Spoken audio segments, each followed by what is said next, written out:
Good morning, myself Rajshekhar. In the next few minutes, I will discuss about my startup Nandi Krushi. It's an aggregator of organic and natural farmers. Coming to the problem statement, malnutrition and lifestyle diseases are on the rise in both urban and rural areas due to chemical farming. In chemical farming, farmers generally supplies only urea for nitrogen, DAP for phosphorus, potash for potassium.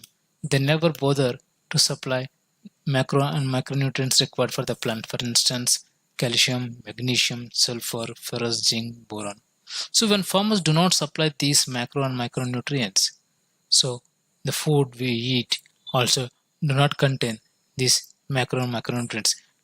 Generally, all the food we get from chemical farming will have excess carbohydrates, little amount of proteins, and fats.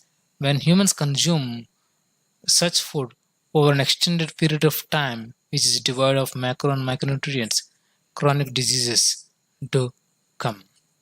But this is what happening across the world. In USA, if you look at it, people spend more money on healthcare than food. Like they get 1% of the GDP from agriculture and 17% from the healthcare. As of now, India, we get 16% from agriculture and 5% from healthcare. But this number is going to change very soon. So there are a few customers who prefer to spend money on organic food than on medicines. But however, there is a problem. Like there's more demand for organic food than the supply. In India, 86% are small and marginal farmers. Because of these organic certification rules are really hard to comply, none of these farmers migrated to organic farming. Because of their since they are not migrating to organic farming, we have severe shortage of organic food. However, this supply demand mismatch is captured by organic shops with fake organic products labeling. If you look at the typical organic farm, which is generally multi-cropping, here in this case, you have to do everything manually, either the sowing or weeding or harvesting. It's like mostly typically labor intensive, so generally the food is damn expensive. Here we don't get too much pest because whatever the pest is, it cannot spread to every crop in this field. However, in chemical farming, there are machines for sowing, for weeding, and for harvesting. But if the pest occurs, it spreads very easily. That's why we spend too much money on pesticides. Like for example, like almost 30% of their total production cost will be spent mostly on pesticides. So since organic food is expensive, we have a limited set of customers. Like for example, with people with chronic diseases who are spending too much money on healthcare, or even the infants, or even the pregnant women, or the lactating women, and fitness enthusiasts. Typically, that comes to 10% of general population.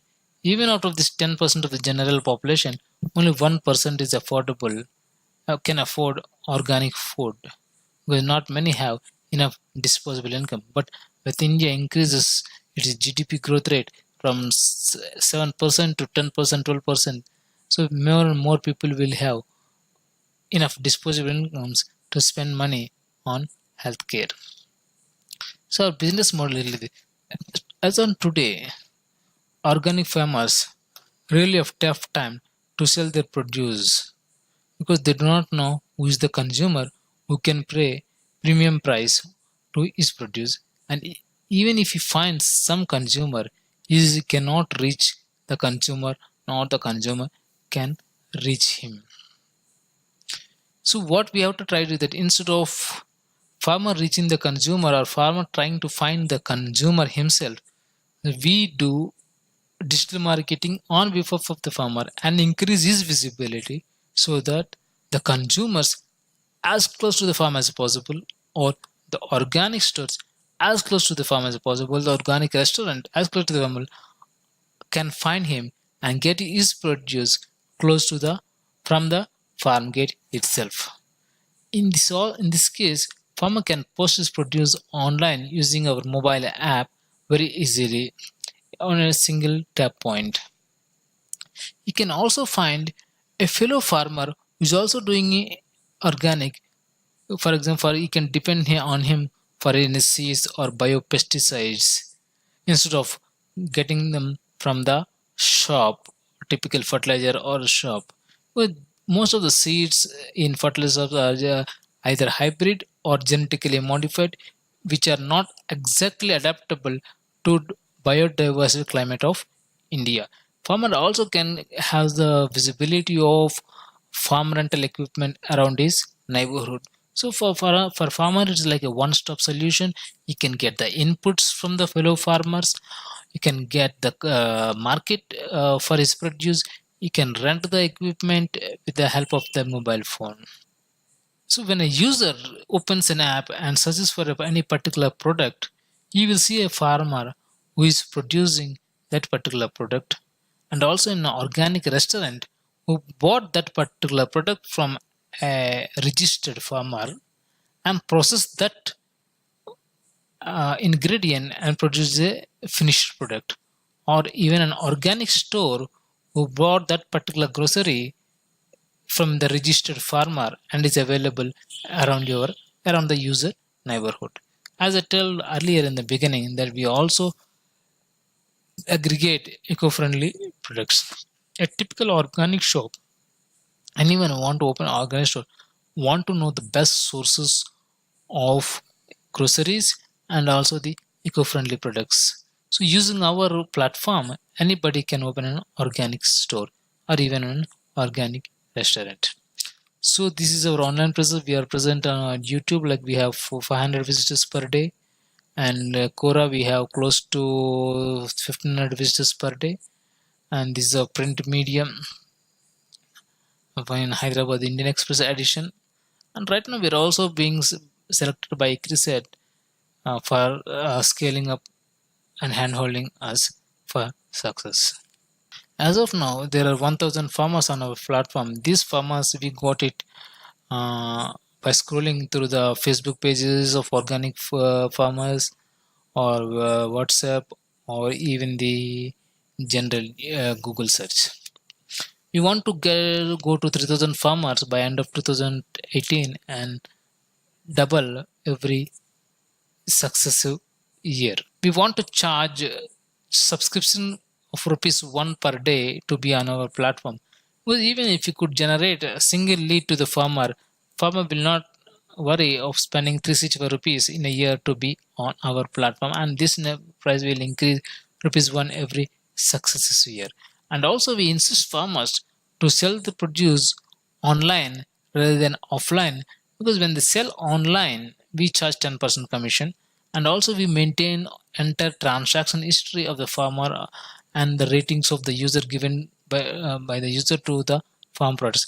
In this way, over a period of time, the farmer can build credibility so that the new user can easily buy from that particular farmer easily. We are looking for a funding of rupees 27 lakhs this year and 60 lakhs next year, and we would like to get break even by mid of 2010.